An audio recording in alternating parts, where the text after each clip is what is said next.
एक जगह जिसे मिनी स्विट्जरलैंड कहा जाता है, जहां लोग शांति और सुकून की तलाश में आते हैं। पर 22 अप्रैल 2025 को वही पहलगाम एक खून से सनी हकीकत में बदल गया। 26 लोगों की जान चली गई, जिसमें से 25 इंडियन टूरिस्ट थे और एक नेपाल का नागरिक था। आखिर उस दिन हुआ क्या था? कौन जिम्मेदार था इस अटैक के पीछे? और इस घटना ने इंडिया पाकिस्तान के रिश्तों पर क्या असर डाला? आइए इस कहानी को समझते हैं गहराई से, पूरे सच के साथ।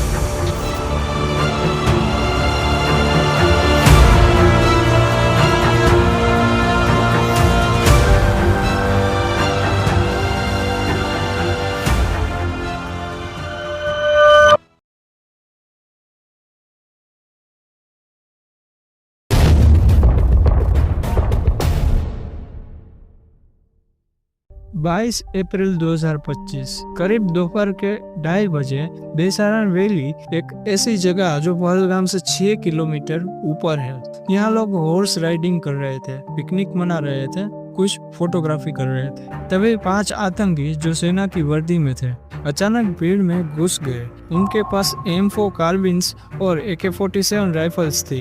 उन्होंने लोगों से उनका धर्म पूछा और जो हिंदू या क्रिश्चियन निकले उन्हें गोली मार दी। एक लोकल मुस्लिम पोली ऑपरेटर सैयद अदिल हुसैन शाह ने एक आतंकी से बंदूक छीनने की कोशिश की, लेकिन उन्हें भी गोली मार दी गई। अटैकर्स पूरी प्लानिंग के साथ आए थे। उनका टारगेट साफ था, हिंदुओं को मारना। अटैकर्स 20 मिनट में पूरा हमला करके निकल गए। कुछ लोगों को कलमा बोलने को कहा, जो नहीं बोल पाए उन्हें मार दिया गया। इस लेवल की हेट आइडियोलॉजी एक लंबी ट्रेनिंग और ब्रेन वॉशिंग का नतीजा होता है। इस हमले की जिम्मेदारी TRF ने ली, जो लश्कर ए तैयबा का ही एक शेडो ग्रुप माना जाता है। उन्होंने कहा कि ये हमला कश्मीर के डेमोग्राफिक चेंज के खिलाफ था, लेकिन 4 दिन बाद उन्होंने अपना बयान वापस ले लिया। क्यों? क्योंकि इंटरनेशनल प्रेशर और पाकिस्तान की इमेज को लेकर डर था। ये साफ दिख रहा था कि इस हमले के पीछे कहीं ना कहीं पाकिस्तान का भी इन्वॉल्वमेंट है, डायरेक्टली या इनडायरेक्टली।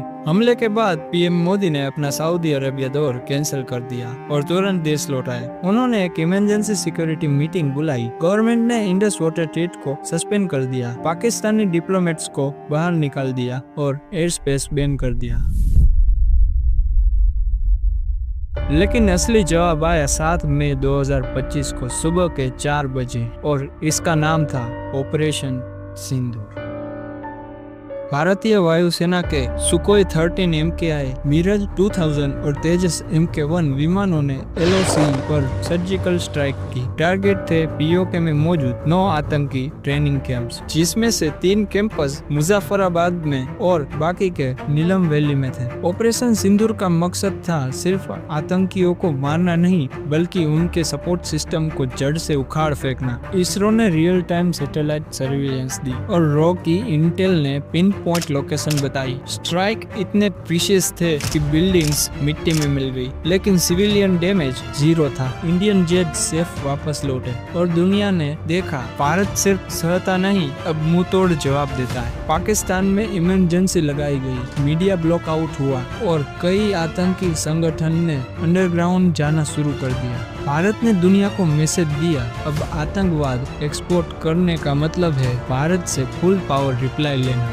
ऑपरेशन सिंदूर सिर्फ एक मिलिट्री एक्शन नहीं था, ये एक मैसेज था, एक वार्निंग थी और एक शिफ्ट था भारत की फॉरेन पॉलिसी में, जहां हम सिर्फ डिप्लोमेटिकली रिएक्ट नहीं कर रहे, हम प्रोएक्टिव हो गए हैं।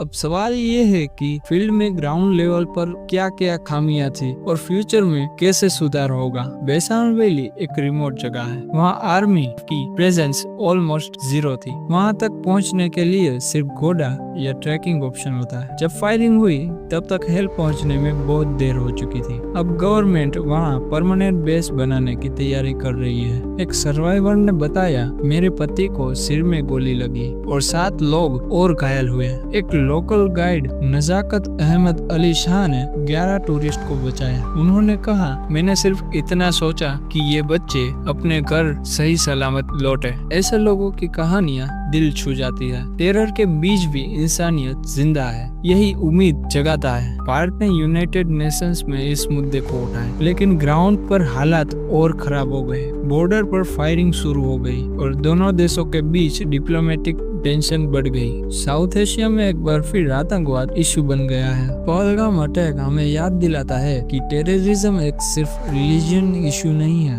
ये एक ग्लोबल चैलेंज है। अब जरूरत है अवेयरनेस की, यूनिटी की और सच की तरफ बढ़ने की। अगर आपको ये वीडियो इन्फॉर्मेटिव लगा हो तो वीडियो को लाइक जरूर करें, कमेंट में अपनी राय लिखें और चैनल को सब्सक्राइब करना मत भूलना।